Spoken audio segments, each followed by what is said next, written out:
how does healing happen in the absence of, let's say, an apology or in absence of some kind of reconciliation or acknowledgement of what happens? Radical acceptance. Okay. And I say this to people all the time. I think people think they need the apology or they think they need to forgive, but they really just need to radically accept this happened. This is who my mother is.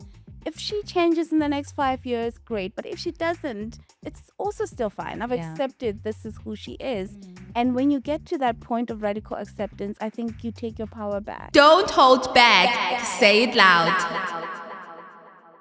Hey everybody, my name is Nozibele Mayaba. Welcome to Don't Hold Back. This is where we say it loud. This podcast is in collaboration with DW, Jacaranda FM, and East Coast Radio. Wow, okay, let's get into it. Mother wound. What happens when the one person that is meant to love and protect you is the one person that inflicts the deepest pain? How do you get over that? Today, I have someone that, I'm going to tell her how I met her. I met her before I even met her. And how she evoked so many feelings that I did not realize I have so much that I need to deal with. And I thought I'd already dealt with all of that. But yeah, I admire her so much. She has her own journey regarding mother wound. She has written a book. She is a coach. I am so happy to welcome, ladies and gentlemen, Moshitadi Lehlomela. Hi. Hello. How are you? I'm good. How are you? I am good. Okay, before we get into it, it is a tradition on the show that a guest brings a snack. Yeah. You're not going to tell me why you brought the snack. Just tell me what it is, and then we're going to go into the why much later on. Okay. Okay. What did you bring? I brought you a lunch bar. Yay! Yay! Lunch. I love chocolates. I mean, you? yes. That's good then. I'm supposed to be on a diet, like for the 100 millionth time. The diets, guys. Thank you. Thank you so much. Diet. She said I must drop the diet, so I'm dropping the diet. Okay. Listen. So your publicist reached out to me, okay? And she's like, hey, Moshitadi has written another book. It's coming out. Literally the first thing I said was like, no, she cannot do that again. Yeah. She cannot do that again. I'm still reliving from all the emotions that I felt from the first book. Yeah. I'm not sure if I told you the story, but I would like to repeat it. Yeah. I walked into Exclusive Books about 2 years ago. Yeah. Looking for my next read.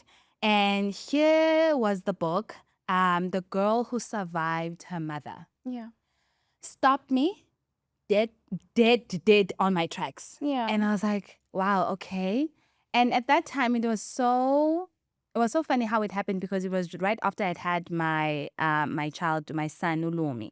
I'm a first-time mom. I don't know half of what I'm doing most of the time. I'm in Johannesburg only with my husband. And my mom was not able to be with me. And it was such a weird time. It was such an emotional time. And I was dealing with emotions that I thought I'd already dealt with many years back. Yeah. Particularly regarding the relationship that I had with my mom. Yeah. And then here you were with this book. I literally went on my Facebook page and I said, I'm not sure whether I'm ready to read it, but here goes. And I remember the status was shared about 2,000 times, and hundreds of comments, people sharing their own stories regarding the relationships that they have with their own mothers. So for someone that is being introduced to your story for the first time, what inspired you to write The Girl that survived her mom? So the book was the publisher's idea. But I was writing about the mother wound a lot on social media because there was the work that I do. It was something that I just felt pulled into. I mean, I realized that I had a mother wound in varsity. I was having this depression and anxiety, and I thought maybe I'm just struggling with school. But it was a lot of things. I felt alone. I felt defective. It was a whole lot of things, and it just felt like this weight. And I remembered that, hey, there's like a psychology department here and you can go if you're struggling. Yeah. And I went into there and this woman just sat there and allowed me to speak. And I was just crying. I feel alone and this and this and that. And the first session was just me crying pretty much for an hour. And the next time I saw her, we got to speak more. She wanted to know about my childhood. And I was just like, why are you asking about my childhood? I'm struggling with depression and anxiety, and I'm in this place, I'm not home. And she wanted to go back there. And that's when I realized that a lot of things that happened were not supposed to have happened. And I remember she would say things like, I'm sorry that happened to you. And I'd be like, I'm sorry? What are you talking about? That happened to everyone that I know. This is normal where I come from. And so I got to realize that a whole lot of things that had been normalized had actually wounded me. Yeah. Right? And then I got a job and I was like, I'm fine. I'm okay. Yeah. You know? Yeah. And yeah, it just kept going, and I could see it in my relationships and other places. And I was like, maybe I need to take this seriously. And the more I started to do the work and to confront my relationship with my mom, because in general, I love to write. I'll be on Twitter going, oh, my therapist said this and that. Right. Or I read this book and I found this and that. And it just became this thing where people are like, can I talk to you? Yeah. And I'm like, well, I'm not a therapist. Maybe you should speak to a therapist. They're like, well, I have been in therapy, but I have never met someone who could relate, who I didn't have to explain myself to, who I could just tell my story in a way that makes sense to them. Yeah. And that's how the work got to be born. And yeah, I just was doing the mother wound work, and I was speaking about it, and I was researching more about it. And I think the publisher, the commissioning editor, saw all of that. Okay. And they're like, oh, do you think you can write a book about your story specifically? Because I get bits and pieces of it when I am reading your stuff, but I would like to know more about what that looks like. And I remember thinking, what would that even look like? And I was speaking to a friend of mine, and they said, I think you should do it. I was reading your new book, titled "Healing the Mother Wound," right? And there's an interesting thing that you do, especially in the introductory chapter, where after each section you basically have a checklist of has this happened to you? Has this happened to you? Have you experienced any shouting and physical abuse or any form of abuse? To some degree, I was like, well, at least, I think everyone might take one or two things. Does that categorize as everyone having a mother wound? But more so, I want to specifically for someone who's like, man, everyone has had issues with their parents. It's never that deep. Here we are, we're thriving. Yeah. Why was it so deep? What was honestly the relationship that you had with your mom that you can say, man, that was not normal. This was beyond shouting. This was beyond her saying this. What was it about your relationship with your mom that was out of the ordinary? You know what? I think also it has to do with personality. I mean, you could have two kids and this other one just doesn't care. Yeah. Right. And you're shouting and they become an adult. They're like, oh man, she was shouting and it's fine. And there's this other one who was wounded by that. And I think much of it has to do with personality. I think I'm just a very affectionate, loving, and I needed that from my mom. And she just couldn't give that. And I think when I was growing up, my mother was really depressed. Now that I write about it in The Girl Who Survived Her Mother, that I think my mother was struggling with a lot of things. One, not achieving her dreams. I don't think she wanted to be a mom. There was a lot of things that she found herself in. And I became the punching bag for that. And as someone that needed her love the most, I think of all my siblings, I actually needed my mother a little bit. Even as an adult, I think I was always like, honey, I was always the one that's trying to be closer, to have a relationship with her. And I think that's where the personality thing comes into play. But I think in general, my mother, because she hadn't filled her own cup, she just couldn't feel my own as a child who needed to be nurtured by her. And it showed up in the many ways. The shame that she was struggling with became my shame. I mean, my entire childhood, she would tell me, you'll never amount to anything. And as I got older, I was like, oh, it's because she felt that she hadn't amounted to anything. And that was just projection in some way. So a lot of the things that she had not confronted in herself, she projected onto me. And too often we think that's just normal, right? People are like, oh, we're going to be, you have a job, you have this and that, you can run a company, you are fine. And it's like, am I? That does not fill the void at all. It doesn't. Yeah. I'm like, no, I'm not. No. And it got to a point of I need to listen to what I feel and honor that. And I think that's where the healing came from. Yeah. Just radically accepting that I, as Moshitadi, this wounded me. 1, 2, 3 are a symptom of this particular thing that happened. And I need to take these steps towards healing that. So I think that the personality part actually plays a role relate. in that. I So, yeah. definitely relate to that because I had an aha moment like a couple of years ago. I'll say once again after Lumi was born, Yeah. when I was trying to deal with all these emotions that are just coming up like Mm. out of nowhere. And one of the things, this grace that I give Umama, right? But also understanding that, but still that didn't need to happen. Yeah. There's grace that I'm giving her, but also that didn't need to happen. Yeah. So the grace comes from understanding. I'm reminded of what you just said, her not having been able to achieve or to amount to anything. Yeah. And then having to see you amounting to everything probably she ever wanted for herself. Yeah. And she's slapped with that Yeah. every day. And sometimes you're so like her. You are, Right? you know, and they're like, this child, I was just like you. I know. And I have not been able to do one, two things Right. that I wanted to do. Yeah. Because literally I was like, oh no, the reason why she feels like this is because ubona yena, she sees herself in me. Yeah. And she keeps on thinking, oh, if I would have been afforded opportunities that she was afforded, I could have also been so far in life. Definitely. It's just that she could not articulate that. Yeah. And that's why she would just lash out. Yeah, and it's that because the self-awareness is not there. They don't have the language for it. So it just shows up as these intense emotions. When they're interacting with you, they can't say, okay, what I'm feeling right now is jealousy, right? They don't have the language for that, right? So whatever they're feeling in that moment, the frustration, the anger, it must be valid. It must be because this child did something, right? And they can, you know, make that make sense to them.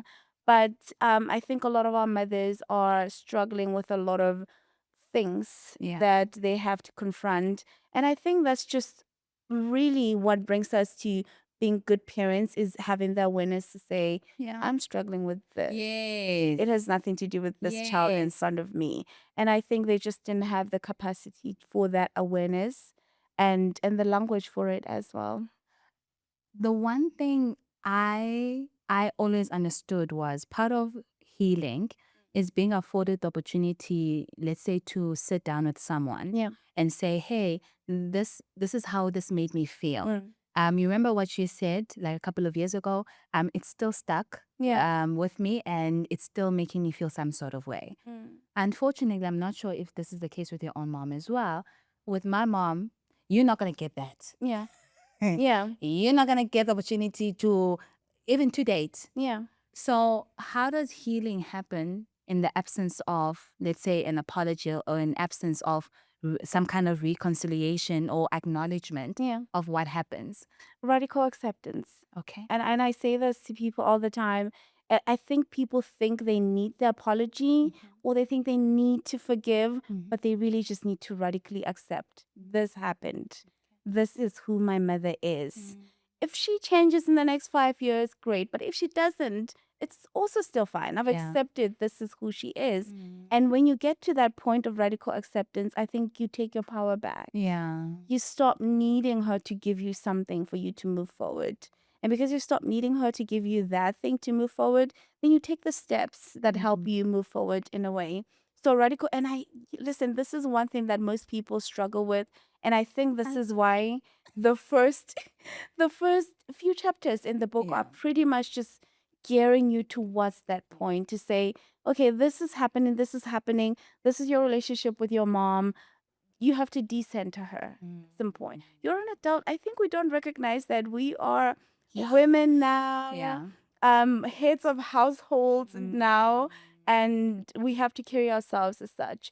And when we still are looking to our mothers to mother us in a way that we needed as children, we can't graduate to that.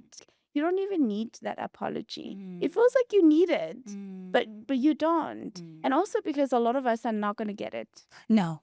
And I've met people who've gotten it, but it was calculated. Yeah. It's I want you back in my life, or I want you to do 1, 2, 3 for me. And so I know you're angry at me, so I'm just going to give you this apology. so that I can get what I want. So for a lot of people, just and it's so hard because it forces you to come to terms with who your mother is, to see her and be okay. This is where we are. This is who you are, and I'm choosing to live with this. And it could be hard, but you have to do it. So I've openly talked about the complex relationship that I've had with both my parents, Yeah. dad and mom. It's just that dad passed away, and obviously my mom is still alive. I've talked about so many different things, black tax and all of that. And one of the questions that I get asked is, so what has been the response from Umama when you talk openly about these things? What has been the response? And I'm like, she hasn't said anything, you know. Honestly, she's never said anything. But also because I think there's rebellion that I think at this age I have, where I was like, yeah, it is what it is, okay? Yeah. It's not like I'm lying. I mean, that's You know, the growing up. You did take part of a lot of my money. That's a reality. I'm not lying. So I'm interested to know for you, how was her response with your books, with your work, with your advocacy? I don't know. I mean, I've been no contact with my mom for quite some time. How many years? Almost 5 years. No contact. The last time was 2020. I mean, there's been things that have happened in the family where I've had to be in conversation with her. I think it was my younger sister's graduation. I'm not going to miss the important things in some of my family members. There's going to be a wedding. So there's been places where we've had to meet and have conversations. But she knows that there is, ma'am, if we're going to have a relationship, I need to know that I'm safe with you. And for as long as that remorse doesn't exist, that safety is not created, right? Because I've never felt safe in my relationship with you this entire time. And I've communicated this with you. And so if we can't get to that point, it means you don't value the relationship. Because if you did, that's what I asked. That's simply all I asked. I want to be met with, hey, I know this and this happened. You don't even have to remember some of the things because sometimes our parents don't remember. But I need the safety to exist now for that relationship to happen. And I think this is where a lot of people find themselves when they're struggling to form a healthier relationship with their parents, is that there's so many things that happened. And you're saying, you know what, I don't even care about those things anymore. I want to have a relationship with you now. And what I need is, can I trust you? Yes. Right? Or you're not going to triangulate me in the ways that you used to triangulate me, right? Or you're not going to attempt to parentify me again with your children. Are you going to do this and that? Just can we create that safety and trust if we're going to move forward? And I think we're not afforded that in our relationships with our parents. Is you just have to accept it as it is. But you know what? I think about it and I'm like, my relationship with my mom has been the most heartbreaking thing for me. I can imagine. Yeah. And I've been in relationships with people and it hasn't broken my heart in the way that my relationship with my mom has broken my heart. And it's one of those relationships that I've yearned for. I know. I know. Yeah. And having to mourn the kind of mother you wish you had while someone is still alive. Yeah. Tell me you're proud of me. Yeah, just tell me. Tell me you love me. see Can you give me a hug? Just a hug, Yeah. Sana. Even a side one, I'll accept it. Yeah. Yeah. And you can't even get that. Yeah. And people are like, oh no, but you got this particular thing. And you're like, if anyone in my life said to me, hey, I bought you an apple 2 years ago and you should be happy with that, you'll be like, oh, that person is breadcrumbing you. That person is not loving you. But when it's a mom, you guys are saying it's okay to be breadcrumbed. Just accept it. This is how it's supposed to be. Or sometimes having to decode Yeah. messages. Yes, that's love. That must be love. No. That's what she meant. Bana, we are Did she say that? Right? But did she say that? So it's very complicated. And I think our generation is doing a great job in creating room for these conversations. And I think future generations of kids are going to feel a bit safer to have these conversations with us. I want to play a game with you. It's called Rapid Fire Questions. Okay. First thing that comes into your mind, don't think too much about it. Okay. Okay. First question, one word to describe the mother wound. Torturous. The biggest myth about moms and daughters. I think it comes from misogyny. Women hate each other. Women can't exist together. Women can't be happy occupying the same spaces. Or naturally, girls gravitate more towards their fathers Yeah. than their mothers. Yeah. No, That's true. not true. That's not true. That's not I've wanted to. Yeah. I wanted my mom closer. That's not true. Yeah. One habit that helps you heal. Taking it slow. Not rushing. Yeah. A phrase you tell your clients when you're stuck. When they're stuck. When they're stuck. You've already done great work so far. You're not new to self-mothering. Maybe the coping mechanisms that you have developed are not healthy, but you've been doing your best, trying to protect yourself, trying to nurture yourself. Well, it's not a phrase, it's a whole long paragraph, but yeah, I don't think people realize that even the coping mechanisms that they had as children come from having wanted to nurture themselves, to protect themselves. And now we could just learn new ones. Yeah. But we're not new to this reparenting. Absolutely. Thing. Yeah. The first step to loving yourself better. Radical acceptance of yourself where you are. I don't think you can shame yourself into loving yourself. This is it. You are here now, and then we could work with this. But you have to accept it. For people that have had similar experiences to us, a lot of extremes happen. Yeah. It's either they don't want children because of their own personal experiences having grown up in those circumstances or backgrounds, or when they eventually do have children, they overcompensate, they suffocate with love, they relive their own childhood through their children. I've often wondered, especially after I read your book, what has been your journey thinking about motherhood, wanting children, thinking about the kind of mother that you would like to be. Where are you regarding that? I think for the longest time I was like, oh, at least no. And also it was just also exhaustion, not just my mother wound, just also the parentification, the fending for yourself, it was just a lot. You get to a point where you're like, you know what, when do I just get to pour into myself? I know. You know, if I bring another child into this world, then I have to focus on them. After I just focus on these ones, can I have a moment here where I try to figure it out? So I think I went from the kids, nobody wants this, to feeling so healed that there is room for it, but also healed enough to say if it doesn't happen, I'll be fine. That's beautiful. I love that. So if it happens, that will be great. And I find a partner that I really love, that I want to have a family with, that will be awesome. But also I've created such a beautiful life for myself. I'll be fine. Yeah. I have friends who love me. I have a community. I'll be okay. So I think I'm just in that place of like contentment. I think so. Yeah. You introduce an interesting concept, in your book called reparenting. Yes. Tell me about that, and how do we reparent? Are we parenting ourselves? Yes. Talk me through it. So, well, people have to read the book. It's based on that, just the concept of self-mothering. Where do you start? Because oftentimes people ask me, what is the first thing that I do if I wanted to reparent myself? And I'm like, we start very simple. I want you to just take care of your body. Yeah. Right? Let's just start there. Yeah. As if you're an infant that needs you to pay attention to what they eat, if they're sleeping, if the energy around them. So let's start there from our knowledge of how an infant is supposed to be taken care of.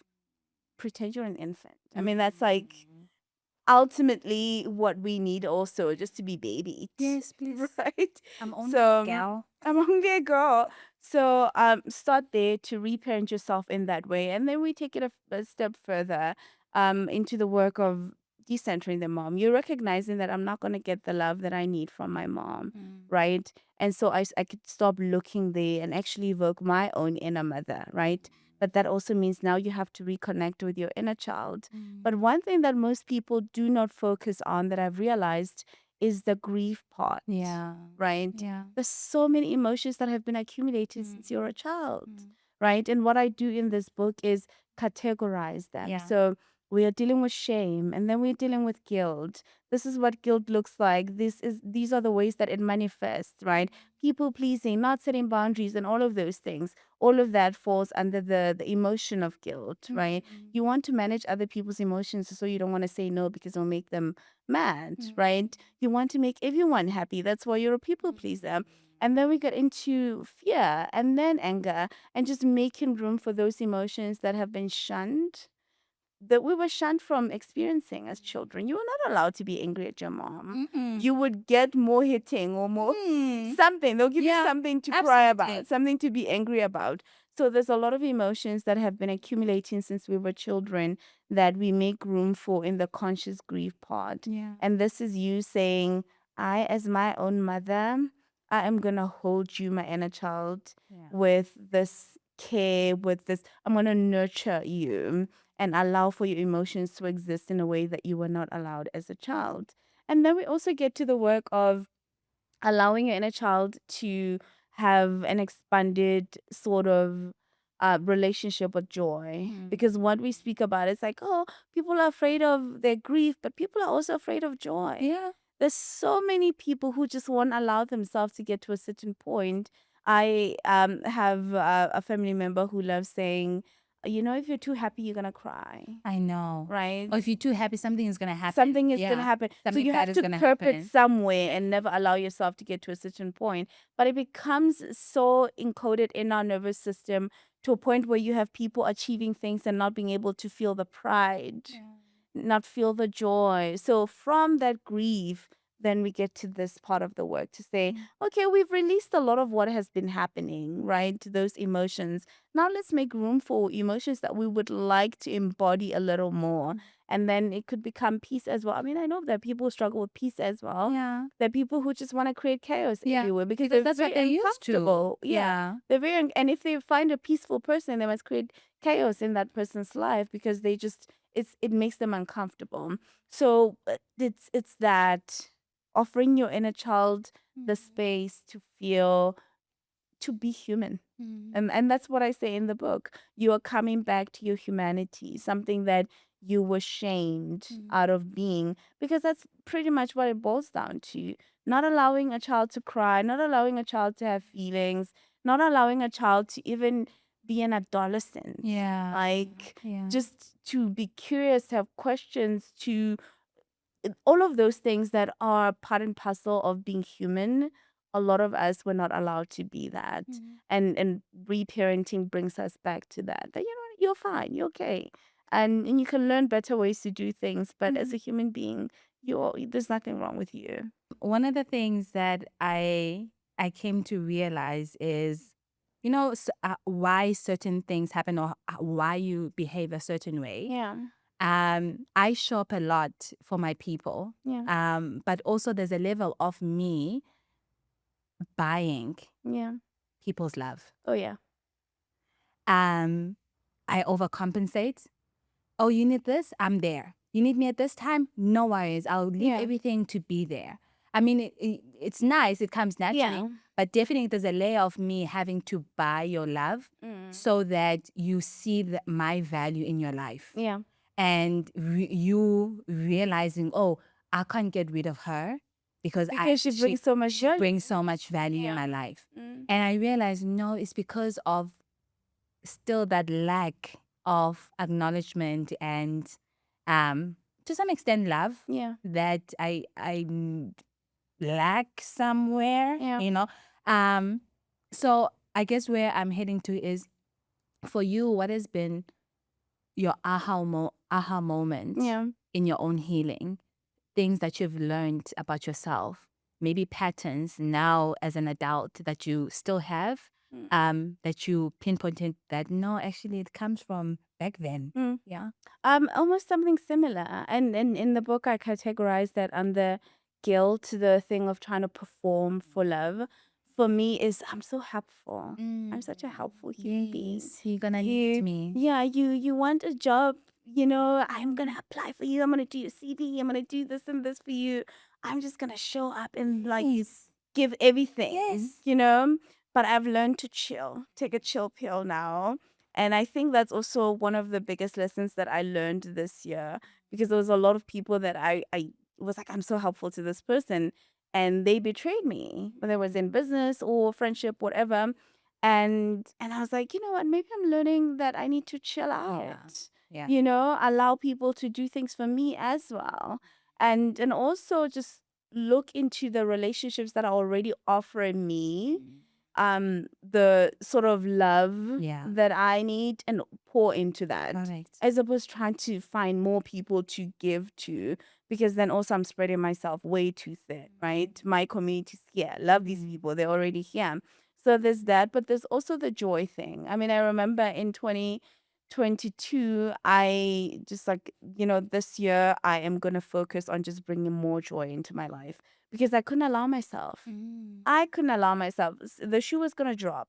I needed to Yeah. be chill about this. I could be seeing something that I think it's so beautiful, and I'd be like, it's cool. Not for It's- when. You know, it's not that bad. And now I allow myself to be in awe of things, to have experiences. And also one of the ways that I do that is making sure that I do not drink even like a sip of wine or whatever, if I'm going to experience something that I've been looking forward to. I'm going to speak to Nosy. Nice. I'm not going to, because I want to be In the moment. I want yeah. to know the signature of Yeah. this joy in my body, you know, and experience that to the fullness, that I can go back to it without it being contaminated by other love that. things. So I make sure that I'm sober Yeah. for my experiences so that I can enjoy them. So the joy thing and just over performing. Yeah. But the performing thing, I think I'm taking it easy now. Good. Yeah. So, last question before we go into the snack. Yeah. If I had to, for example, say to someone, listen, block out the noise. Yeah. Whatever your mom says or whoever says, block out the noise. Don't take it to heart. It's quite hard when this person is being faced with that situation every single day. Yeah. They're still living with their mom. They're still dependent on their mom. So I want you briefly to speak to that someone who's still like knee deep in that situation. How do you think your book will still be able to help? Yeah. So the book actually gives you tools and coping mechanisms around how to deal with different things in your life. And obviously, we want you to eventually be away from that environment. And this is also something that I want people to understand, that when you are still in it, you can only cope. Yeah. But you can heal once you're out of it. And it's the same thing with like these traumatic romantic relationships. When you're still in it, in the thick of it, it's very difficult to say I'm healing. You can cope with it, you can find ways, pockets of joy outside of this relationship, but only when you're out of it can you actually even make sense of what was happening. You can look back and say, actually, what was that? Right? So a lot of people who are still in that situation have to understand that we are coping with what is happening, but we have to find a way out of the abuse, because you don't want to live like this for the rest of your life. You don't want to be abused for the rest of your life. So if you are still in that situation and you're thinking to yourself, how do I deal with my mom? You have to find a community outside of your relationship with your mom, and one that isn't part of what I call the mother web. Yes. So the mother web is just, could be church people who just revere your mom so much that you can't go to them and say, my mom is abusing me, because they'll say, no, not deaconess so and so, you know. And other people in the family also that you can't go to. So you have to really be intentional about creating a community outside of your relationship with your mom. And I think it helps to be part of support groups of people who are struggling with the same thing, because then you have people who validate your emotions, who will say, you're not alone. Actually, this is not normal. This is not what is supposed to be happening to you. I think also that gives you permission to say, you know what, my situation is dire and I have to find a way out of this. So you have to find a community outside of that. You have to find pockets of joy outside of that relationship. And I think sometimes and this is why people say people leave with their minds and their energy and whatnot before they actually leave. Yeah. You can leave before you actually I love that. right? I love that. And that relationship just sort of falls to the back because you have all these other people that you are in relationship with who are pouring into you. I love that. Okay, let's get into the snack. Yes. Why did you bring the snack? Well, the funny thing is I wanted to bring her an avocado. Yeah. And because Because also on the bomb. because I'm from Limpopo, and when I was in varsity, everyone was like, bring us avocados whenever you went A to big bottle of mangoes. but we couldn't get an avocado for some reason. And I was going to get her a snack, and I walk into Clicks, and I see the chocolates, and I remember this advert. Yeah. Obvious. Yes. Right? Yes. And I'm like, oh, it's because every single time I want to say something is obvious, I go, lunch bar. So still, but the younger generation don't get it. No. They're like, what are you talking about? What lunch bar, right? But I still say lunch bar. And then years later, I think it just stuck with me since I was a child. And so, yes, you are allowed. We don't range here. The lunch bar. Yeah, Because it's obvious. oh, yes. Okay. Yeah. You get a piece. There you go. Thank you. And I'm gonna cut myself one as well. Because kalogo chaman did bubble diets. Okay. This way. We don't need diets. We're okay. Andy, we're okay. They told you. No one is understand. Oh, she looks very slim. All right. That was good. Thank you. What calorie? Okay. Okay, thank you so much for coming through. Well, thank you for having me. And please continue. I enjoyed you. I will. You have. Please. Another heartfelt topic that's very close to my heart that still touches me deeply. Once again, I remember when I shared her first book on social media and everyone, we can relate. And it was so fascinating for me because we usually refer to daddy issues and we never refer to motherhood. So I'm hoping today you got a clearer picture of what a mother wound is. And I wish you healing, I wish you love, and I wish you support. Thank you so much for joining me today. I hope you really enjoyed this episode. Please catch this episode and many others wherever you get your podcast. And there's also a playlist on our YouTube channel. So I really hope you enjoy that. Until next time, my name is Nozibele. Say it loud.